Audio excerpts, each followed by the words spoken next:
Hello cloud experts. So let's move forward with a quick demo on VPC. To do that, we can click on VPC from the recently visited services. We can type in VPC here, or we can go to the services tab, and in that we will have networking and content delivery here, and on top of this we will have VPC. So we'll simply go ahead and click on VPC. It will open the dashboard for the VPC. We can see various information here. It can show me all the VPC across all the regions. So by default, one VPC is created in all the regions. We can look at, as of now we are in Northern Virginia region, so but you can choose the closest region to you. So in this case we are clicking on your VPC. It will show me the default VPC which is available here. Subnets in this particular VPC. So as of now it has created 6 different subnets in this VPC. The route tables, different kind of route tables it has created, the routes of in those tables, what are the rules created in those tables.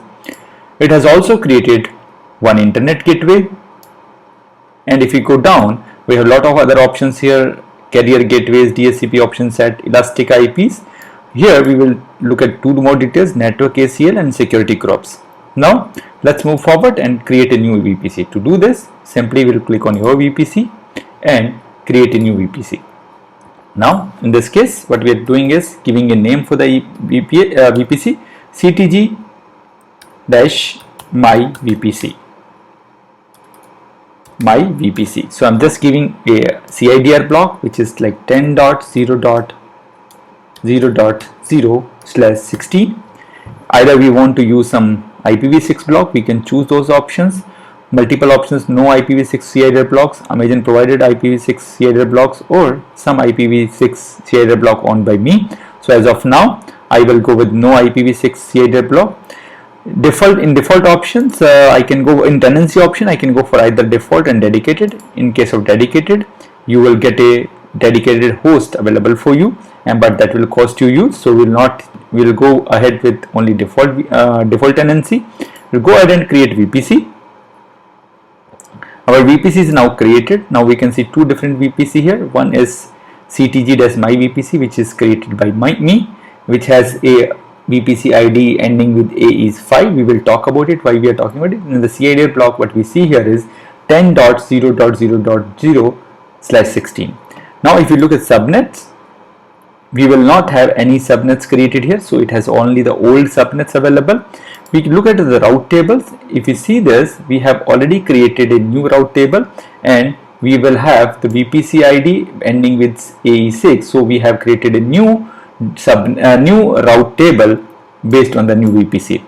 Internet gateway. So internet gateway is also not created. Only one internet gateway is created. That is the older one. If you look at network ACL, we have one new network ACL created, which is belonging to CTG-my VPC.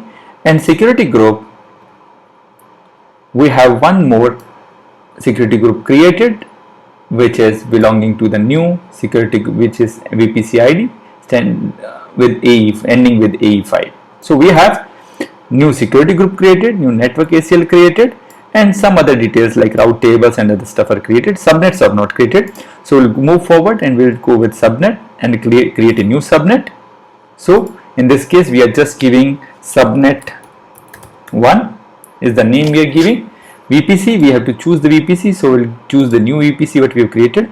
Availability zone, if we want to give some preference for the availability zones, we can give that. Otherwise we can leave no preference. So it will by default create a subnet in one of the availability zones. As of now I'm choosing US East 1A. CIDR block, which is associated, out of that I will go with CIDR block of 10.0.0.1.0/24. So subnet mask I have chosen as /24 and starting with 10.0.1.0. So this is one what I created. I've created subnet 1 with VPC, the new VPC, the availability zone I've chosen, and I'll go ahead and create it. So my subnet is now created. Now if you see here, we have created one more subnet here. So this was a quick demo about how to create a new VPC and how to create a subnet inside that VPC. That's all in this demo. We'll have some more details about further procedures or further functions of VPC in the later section. Look forward to see you in the future sessions. Thank you for watching this video. If you enjoyed this, please like this video and subscribe our YouTube channel. For early notification, you can also press the bell icon. If you need any more information, please visit us at www.cloud-training.guru or email us at cloudtrainingguru101@gmail.com. Thank you very much.